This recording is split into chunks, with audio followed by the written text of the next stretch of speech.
Hello, Epiral is back. Welcome back to the channel. Video sim card cop maya right lay thei box si dawa. Ma second boy zol pui nalam pa kan boy zol pui chu kan re tange zau de laka. Tun Saturday indini kan right hun tur khan to a BB Christmas charity. Ropi chi Veni so pathum December sang ni somni pani ani a. Tunaya ISI ti te settle helmet ti te chil te sang ni bin lam panga nge WhatsApp group sang man chuti kati ti tam khop maya tin zona po GM lam panga inbox at po kadong nuala ISI chung chong bi ga chuan ni kum June sang ni somni pakhat June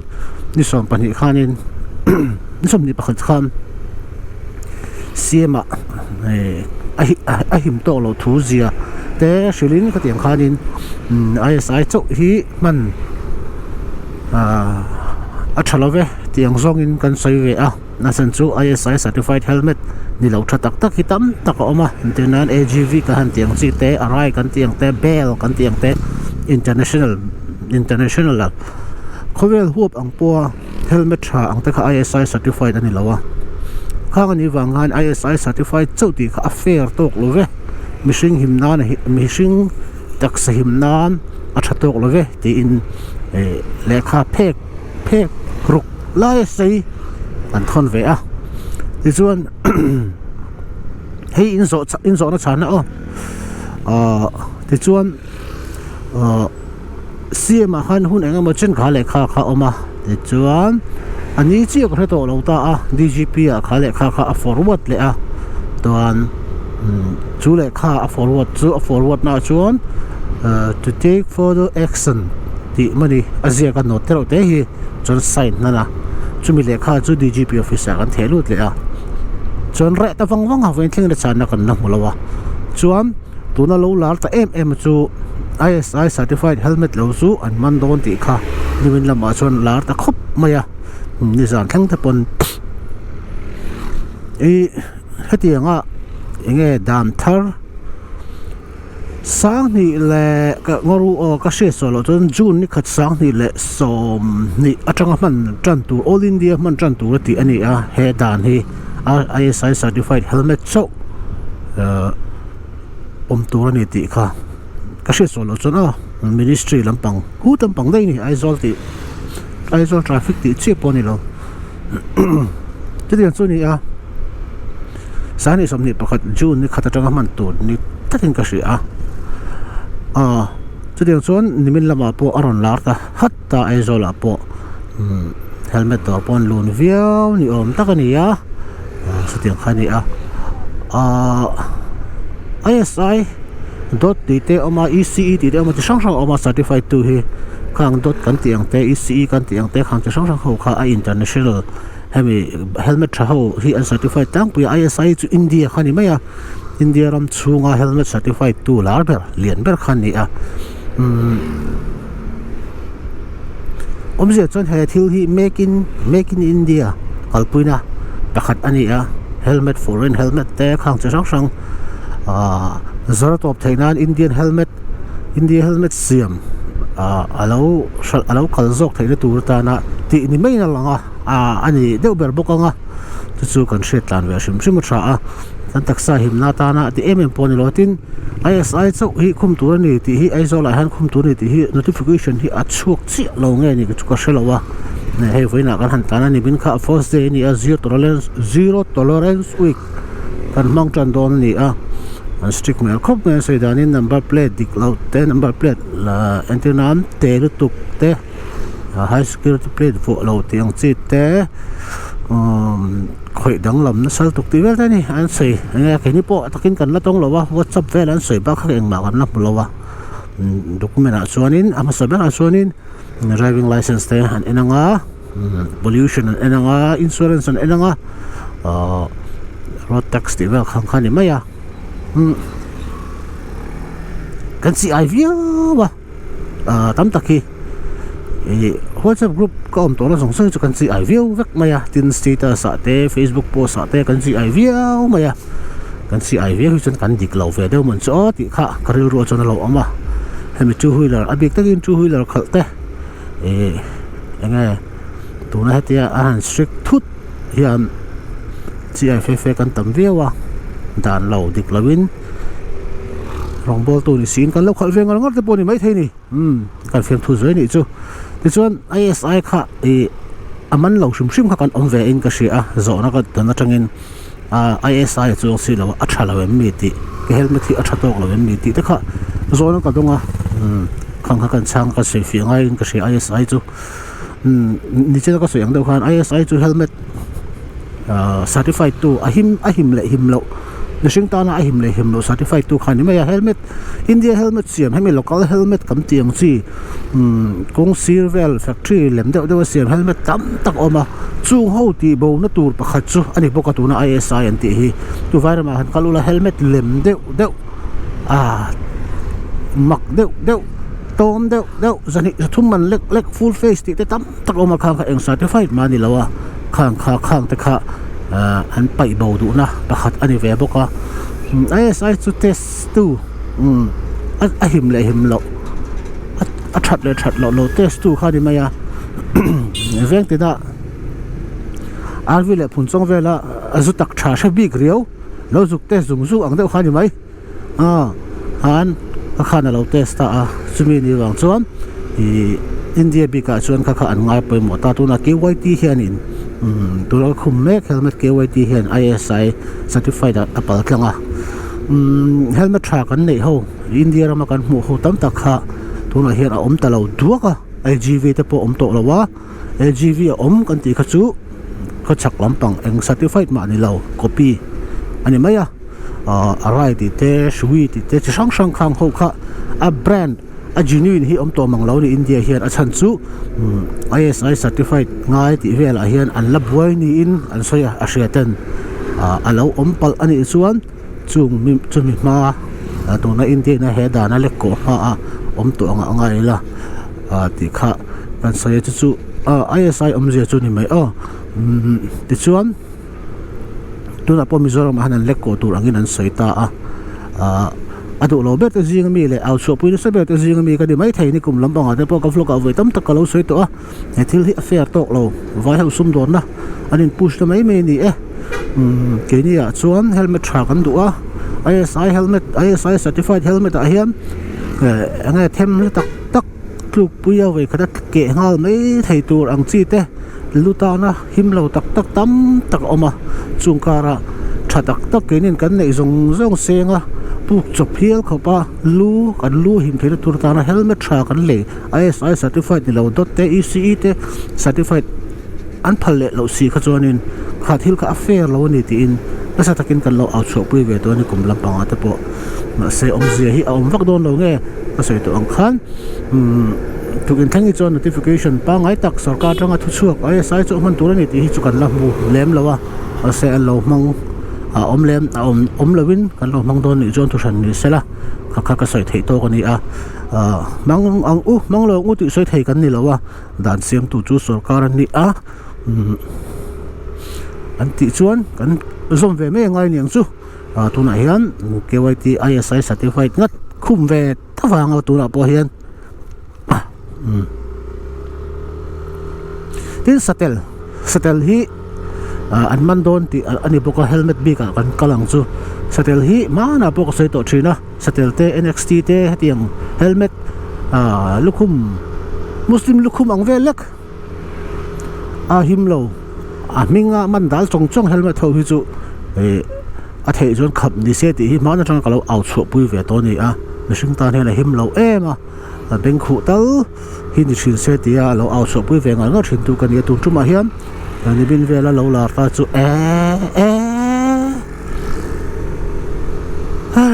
phei se ho tak hi chu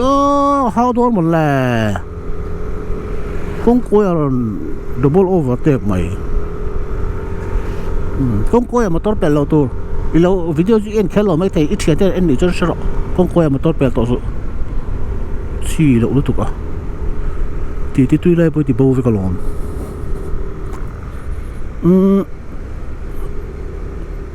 ka sei lai po thei tak ka kha dia bo ro ta kina mi ron ton hi chon thi thei lo o satel satel te kha ang si he ta mi hi NXT he tiang chi khum top ang chi kha ani mai an khapen tia an khap an man do nen tia tu kan film kho tla nga ya an tia tinia an man don ti kha ka chung lawa kha tu satel chu ron la khum tho an man don tak lo chu ka shlowa ei chu atu te pon kan tak so him nan hianin khap kher ngai lo hianin sim nge khum lo nga mi le chu tha chu ka ti khop mai san chu accident tam tak hi helmet tha chu khum se thi lo ti hi tamani kan helmet khum mizoram a chon helmet khum lovin atlan thei lawa ai zo la chuan ma second helmet man dal ang lek kan khuma kan tlu ka kan thi le si ka chon si lowa helmet hi kan taksa wong him tu kan lu wong him tu ni a ani na ang taka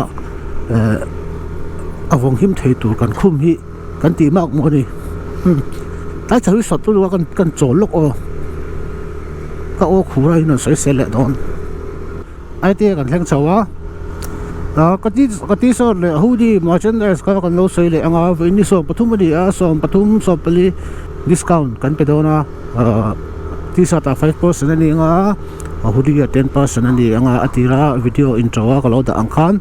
a order na tu number ka lo da a khami khan order mai tu ni a kan size te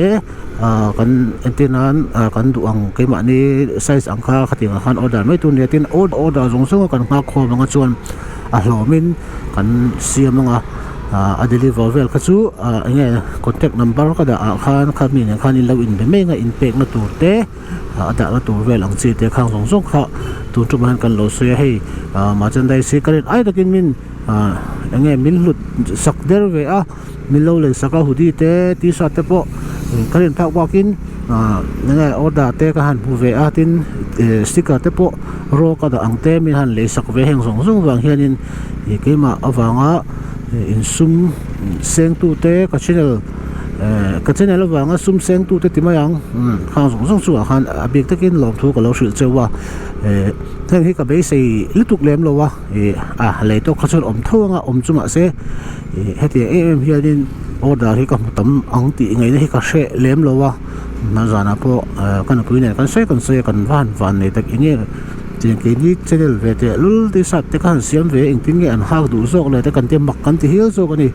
tiang som ti sat sticker te po adu apiang le thin ro kan da kan te po kha in le na sa em mani po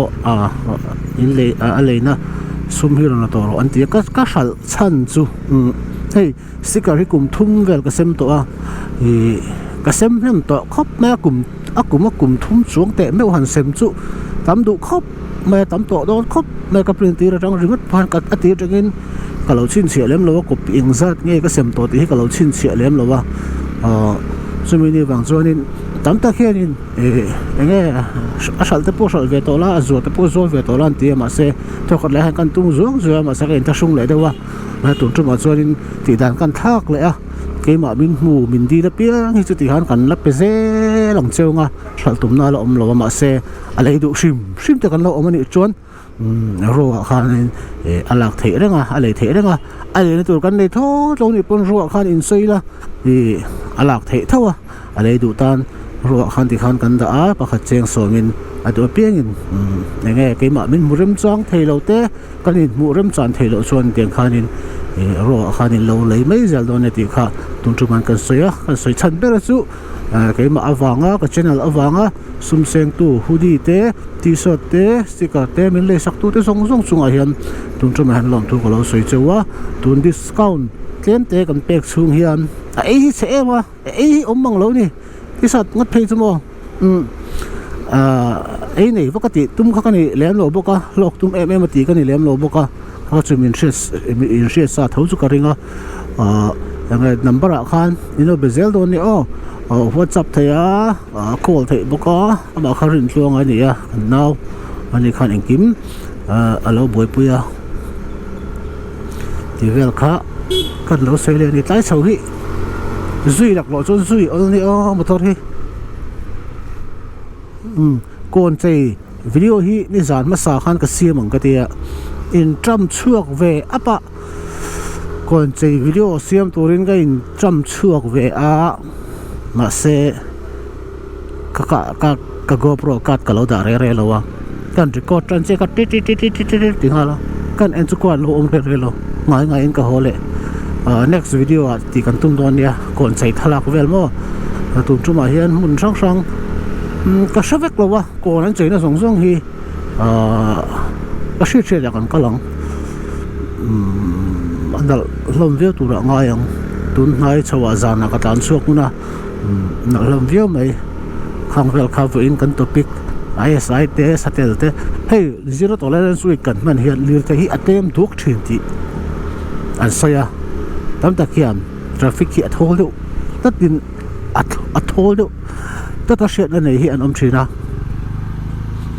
chu omje chu lir thei document fellow nei hi kan tam tina angai theya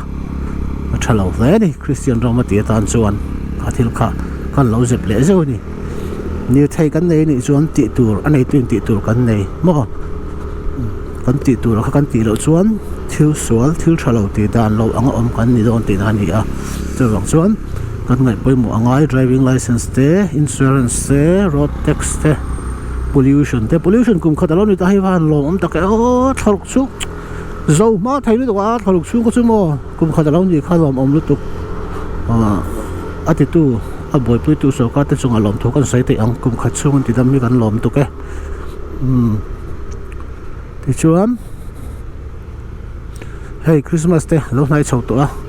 zan lama te kan tlana na wangin karma sa chung zong kan sa hok to khop pa mi shim kum ni zen zone covid wangin kan in khunga Christmas time kan che thei lo a tu na chuanin kan ri hu na mi shing hi phim khurangai khop mai li thei khalpo then la ti deuh che choten an lo khal ve bok nen phim khur zailang u kan nun na hi ader thong ro pui si mo Holy Heart Avalian to ven building chu ka kan sai ve sim mang tuan da ko la bi som nga pathum bani ya etai kong hi kan office kal kong ani ya ni tin kal thina zam na sa thai em mani an chak wang chu ka ti khelo nga 100% chu ka sai chong lo nga ma se tugin chu alo thol khop maya enge chan ni ang thol khop mai ela san lo khop mai he hian om zian em tugin alo thol ta thut te hian om zian em mi pui ti cái en le thai le tu te cái en thada nga em ti ve ka lo ta ngau pui le ni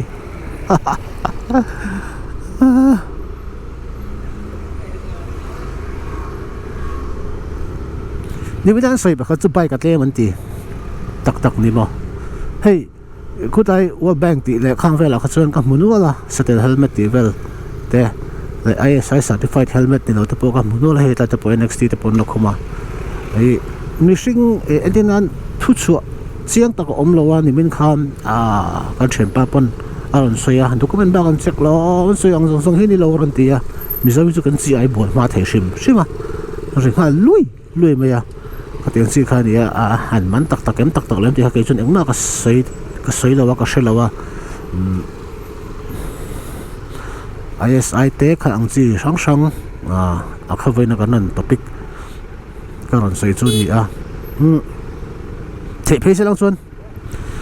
zero tolerance week hi kum chuan hen mong ma se po hi kan ti lo khamo ke chuan ka ta khan ka ri se khai lo muang in lo muang chu mo zana elvin hawin kan chuka da so mari da khat ve la te hawra de kan vakala traffic in la duty vakani kon poi mo zong a hian breath analyzer nen khatiang khan an lo nim tira ting khan an lo ten fip khur em a khatiang khan in Mizoram aizol a hian in tlaivar hian duty om ta ila li thei kan two wheeler bo tam lu tuk te po hi azia de wangem tin zan re che sual thin tiang te hi azia de wangem ti kha phal ru lo om sa pe chu ni a ke ri chu duty kan ngai vak lewin ka sia zana hian hi ka sei sol ni jan min ngai dam ula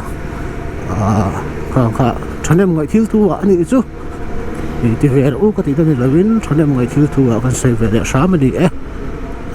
an van ve hei po khu thakap mai masa pollution akhuna zongi pollution hi an inge an tling lo ani chu mo khu teu hi an tan reng thowa inge pollution hi na te dam tak ka selo lakina noise pollution chun sang kala sei don ka ril ru le ka diro se tukin kan nakal pa kan vlog zoi ril ru ang te kan sei the chu in poi ka sei ri chu mi ngai dam ula David and Cole chaula lo dam chaula pathian zara hey Christmas lim takin pathian zara Christmas dam takal nang turin du sakla kal han chewa David and Cole chaula lo film kul ula pedi po project enga molian deuh kan nei le to rai project na kila kan la sayang bye bye ku